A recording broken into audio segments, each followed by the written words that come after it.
avez réfléchi aux différents axes que vous pouviez construire à partir de la problématique que nous avons identifiée précédemment. Je reviens maintenant à vos côtés de façon à proposer une correction qui n'est sûrement pas un modèle, mais simplement un exemple de ce qui peut être fait. Je rappelle le sujet, la tonalité tragique relève-t-elle uniquement de la tragédie ? Je construis d'abord les axes, c'est pas très compliqué pour le premier en tout cas, puisque je vais toujours dans le sens de la problématique. Le tragique, la tonalité tragique, se trouve dans la tragédie. Et vous voyez que j'ai enlevé uniquement. Je n'ai pas repris l'adverbe qui était dans la problématique, tout simplement parce que si je commence par dire on le trouve seulement dans la tragédie, je vais être bien embêtée pour faire la suite de mon plan. Là, je vais dire qu'on le trouve dans la tragédie. Et mon deuxième axe, il ne sera pas très compliqué, mais pas seulement. La tonalité tragique ne se trouve pas uniquement dans la tragédie. Donc, j'ai accepté la problématique dans mon grand 1. J'ai montré que quand même, ça coinçait un petit peu dans mon grand 2. Et maintenant, il faut que je trouve un grand 3. C'est toujours l'étape la plus difficile. Sachant que on valorise les copies qui trouvent un grand 3, on ne pénalise pas celles qui n'en trouvent pas. On ne vous enlèvera pas de points parce que vous n'en avez pas trouvé. Mais comme on vous en rajoute si vous en avez trouvé, il vaut quand même mieux en trouver un, troisième axe. Donc, voilà comment je réfléchis. Je me dis, tragique et tragédie, ça va ensemble. Bon, d'accord, c'est une évidence. On voit bien qu'il peut y avoir du tragique un peu partout, chaque fois, en fait, qu'un personnage va montrer son impuissance. Or, l'impuissance, c'est le propre de l'humain.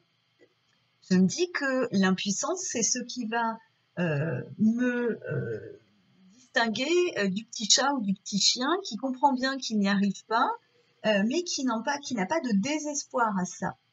Or, ce désespoir, ce qu'on appelle le sentiment d'impuissance, c'est typiquement humain.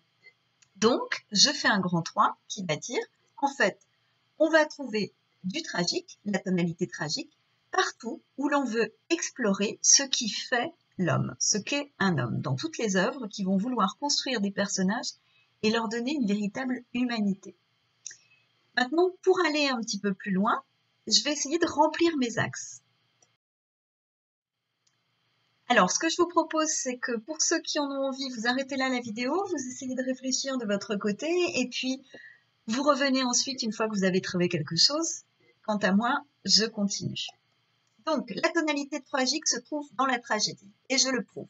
Je le prouve tout d'abord parce que la tragédie, c'est le fatum, l'idée qu'il y a un destin, une destinée qui préside à ce que va vivre chaque homme, et que les personnages ont donc le sentiment d'être les jouets du destin. D'où le tragique qui va s'exprimer au travers notamment de jérémiades, de plaintes, de douleurs, quant à l'idée que je ne peux pas faire, que tout est écrit d'avance. Et je vous rappelle par exemple Oreste à la fin d'Andromaque qui dit qu'il n'a été que le jouet du ciel, qu'il est né pour que le ciel joue avec lui. Deuxième argument, le tragique existe dans la tragédie parce que dans la tragédie, les personnages, en tout cas le héros, est empli d'hubris. Et cette hubris, c'est quoi? C'est la démesure, c'est ce qui fait qu'il refuse le sort qui est le sien. En fait, le sentiment tragique, le registre tragique va naître à partir du moment où le personnage refuse la destinée qui est faite pour lui. Oreste est un personnage tragique parce qu'il refuse ce qui a été écrit pour lui. Donc, de ce fait, le sentiment de vouloir autre chose mais de ne pas pouvoir, ça, c'est le tragique. Mon grand 2, elle ne se trouve pas uniquement dans la tragédie, donc là c'est facile, je vais montrer qu'on la trouve dans d'autres genres. Vous pouvez vous rappeler d'Adélaïde face à la porte ouverte par Silbert et Miette dans La Fortune des Rougon. Vous vous souvenez qu'on avait dit qu'elle a un sentiment de tragique à ce moment-là parce que elle a l'impression que les choses ne changent jamais, que tout recommence sans cesse. Vous vous souvenez, par où l'amour avait passé, l'amour passait encore.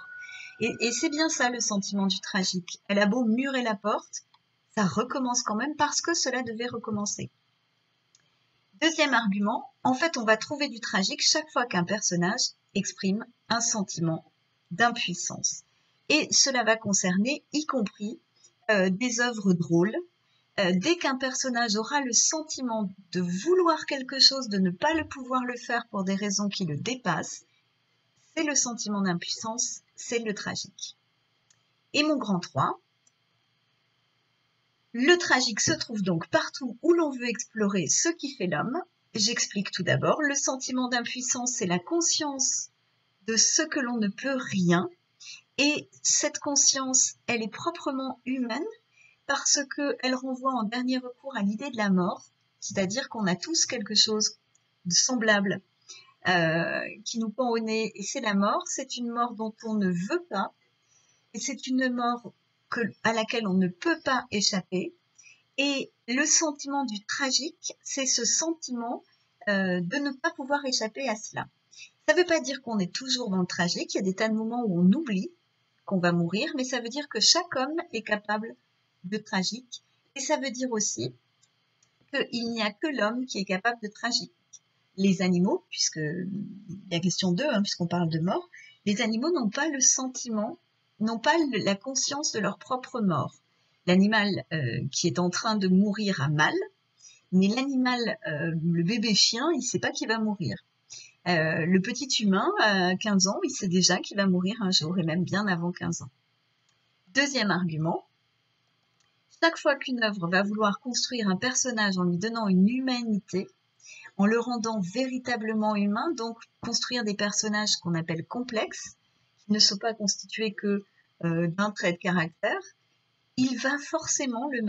cette œuvre va forcément le mettre, dans des situations où son impuissance va s'exprimer, et cette impuissance, c'est ce que l'on appelle le tragique.